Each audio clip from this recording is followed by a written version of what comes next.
کہتے ہیں ایک ماں بیٹے میں مناظرہ چل رہا تھا۔ ماں کا موقف تھا کہ اللہ کھلاتا ہے تو ہم کھاتے ہیں، بیٹے کا کہنا تھا ہم کھاتے ہیں، اگر ہم نہ کھانا چاہیں تو اللہ نہیں کھلا سکتا۔ اس مناظرے کے دوران ماں نے بیٹے کے آگے کھانا رکھ دیا تو بیٹے نے کہا، چلیں میں یہ آج رات والا کھانا نہیں کھا رہا، اللہ کھلا کر دکھا دے۔ ماں بیٹے کے پیچھے پڑ گئی کہ پاگل نہ بن، کھانا کھا لے، اور بیٹے نے ضد پکڑ لی کہ میں نے نہیں کھانا، اللہ کھلا کر دکھائے۔ ماں بیٹے کو بھوکا کہاں دیکھ پاتی ہے، اس نے اصرار شروع کیا تو بیٹا گھر سے نکل کر گاؤں کے قبرستان میں جا کر سو گیا۔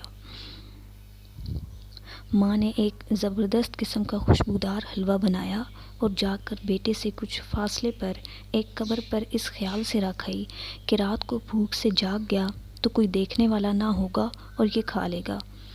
رات کے آخری پہر قبرستان میں ڈاکو آ گئے جو اس گاؤں کو لوٹنے کی غرض سے پہنچے تھے۔ وہ قبرستان میں رک کر سردار سے آخری ہدایات لے رہے تھے کہ حلوے کی مہک نے سردار کو متوجہ کر لیا۔ قبرستان کی تلاشی لی گئی تو حلوہ اور وہ لڑکا دونوں برآمد ہوئے۔ سردار نے حلوہ کھانا چاہا تو سانبا نے کہا، سردار مجھے لگتا ہے اس حلوے میں زہر ملا کر رکھا گیا تھا تاکہ ہم کھا کر مر جائیں، اور یہ لڑکا جاسوسی کے لیے موجود تھا کہ ہمارے انجام کی خبر جا کر گاؤں والوں کو دے سکے۔ سردار نے سانبا کی عقل مندی کی داد دی اور لڑکے سے کہا، چل بچے حلوہ کھا۔ لڑکا تو ضد کیے بیٹھا تھا کہ آج رات کچھ نہیں کھائے گا۔ اس نے سختی سے انکار کیا تو سردار کا شک یقین میں بدل گیا اور اس نے گن تان لی۔ لڑکے نے سر پر منڈلاتی موت دیکھی تو پوری پلیٹ چٹ کر گیا۔ ڈاکو کچھ دیر تک اس کے مرنے کا انتظار کرتے رہے لیکن وہ نہ مرا۔